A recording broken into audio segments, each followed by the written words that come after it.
Stability study का मकसद कम अज़ कम 3 बैचेज़ को टेस्ट करना है और उनके नताइज जिनमें जिस्मानी, कीमियाई, हयातियाती और माइक्रोबायोलॉजिकल टेस्ट शामिल हो सकते हैं की बुनियाद पर एक रिटेस्ट मुद्दत मुकर्रर करना है जो आइंदा इसी तरीके से तैयार किए गए तमाम बैचेज़ पर लागू हो सके। अगर टेस्ट के नताइज बैचेज़ के दरमियान बहुत ज़्यादा मुख्तलिफ हों तो ये एतमाद कम हो जाता है कि आने वाले बैचेज़ पूरी रिटेस्ट मुद्दत के दौरान मतलूबा हुदूद के अंदर रहेंगे। कभी कभार डेटा ये दिखाता है कि दवा में बहुत कम खराबी डिग्रेडेशन और बहुत कम फर्क वेरिएशन है, जिससे ये बात वाज़ेह हो जाती है कि मांगी गई रिटेस्ट मुद्दत मंजूर हो जाएगी। ऐसे हालात में अमूमन बाकायदा शुमारियाती तज्ज़िये स्टैटिस्टिकल एनालिसिस की ज़रूरत नहीं होती, लेकिन इसे छोड़ने की एक मुख्तसर वजाहत देना लाजमी है।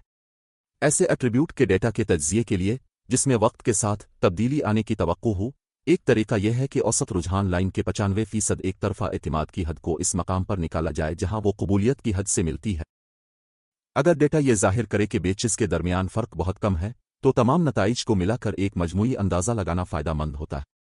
ये शुमारियाती टेस्टों के ज़रिए चेक किया जाता है, मिसाल के तौर पर अगर पी वैल्यू 0.25 से ज़्यादा हो ताकि देखा जा सके कि बैचेज़ की स्लोप्स और शुरुआती पॉइंट्स एक जैसे हैं और नहीं। अगर बैचेज़ में बहुत ज़्यादा फ़र्क हो और उन्हें आपस में नहीं मिलाया जा सकता तो रिटेस्ट की मुद्दत इस सबसे कम वक्त की बुनियाद पर तय की जानी चाहिए जिस दौरान कोई एक बैच मतलूबा हुदूद के अंदर रहने की तवक्को हो।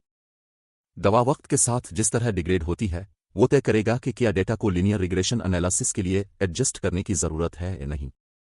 अमूमन खराबी का अंदाज एक सीधी लकीर लिनियर एक खमदार लकीर क्वाड्रेटिक क्यूबिक की शक्ल में दिखाया जा सकता है, चाहे वो आम स्केल पर हो या लोग स्केल पर। हर बैच मिले हुए बैचेज़ के डेटा को मुंतखब लकीर रकम के साथ किस हद तक मेल खाता है ये चेक करने के लिए शुमारियाती तरीके इस्तेमाल किए जाने चाहिए। मंजूरी के वक्त रिटेस्ट की मुद्दत को दस्तयाब तवील मुद्दती डेटा से कुछ आगे बढ़ाया जा सकता है अगर उसके लिए कोई मजबूत साइंसी वजह मौजूद हो। इसकी वजाहत इन अवामिल की बुनियाद पर होनी चाहिए जैसे दवा किस तरह डिग्रेड होती है, एक्सेलरेटेड टेस्टिंग के नताइज, डेटा का रियाजियाती मॉडल से मेल खाना, बैच का साइज और कोई इजाफी स्टेबिलिटी डेटा जो दस्तयाब हो।